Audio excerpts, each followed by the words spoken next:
Assalamualaikum warahmatullahi wabarakatuh. Saya Okta Silvi, NPM 1957051009, kelas D, mata kuliah Teori Bahasa dan Automata, tugas kedua tentang Finite State Machine. Definisi yaitu sebuah metodologi perancangan sistem kontrol yang menggambarkan tingkah laku atau prinsip kerja sistem dengan menggunakan 3 hal.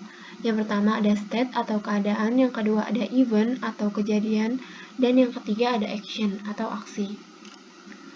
Diagram FSM yaitu yang pertama ada lingkaran yang menyatakan state. Lingkaran diberi label sesuai dengan nama state tersebut. Adapun pembagian lingkarannya, lingkaran yang bergaris tunggal yaitu state sementara, sedangkan yang bergaris ganda itu state akhir. Yang kedua, anak panah yang menyatakan transisi yang terjadi.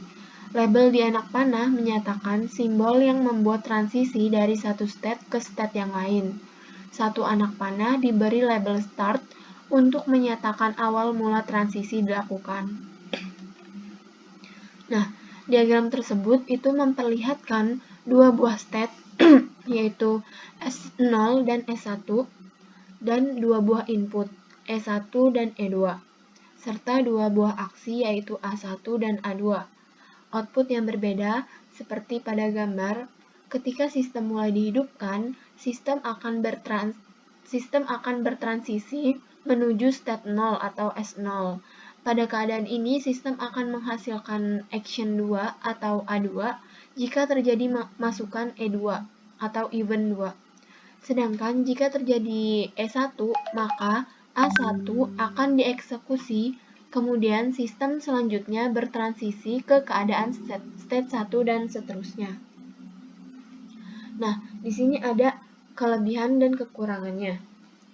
Kelebihannya yang pertama itu ada sederhana sehingga mudah diimplementasikan. Yang kedua, bisa diprediksi responnya. Yang ketiga, komputasi ringan. Yang keempat, relatif fleksibel. Yang kelima, merupakan metode AI lama yang bisa digunakan pada berbagai sistem.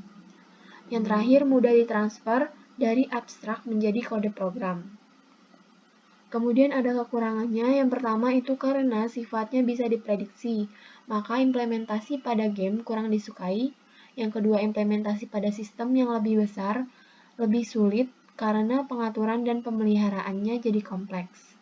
Yang ketiga, sebaiknya hanya digunakan pada sistem di mana sifat sistem bisa didekomposisi menjadi state. Dan yang terakhir itu kondisi untuk transisi state adalah tetap. Nah, di sini ada deterministic finite automata. Jadi untuk setiap simbol inputnya, seseorang dapat menentukan status kemana mesin akan bergerak. Oleh karena itu disebut automaton deterministik.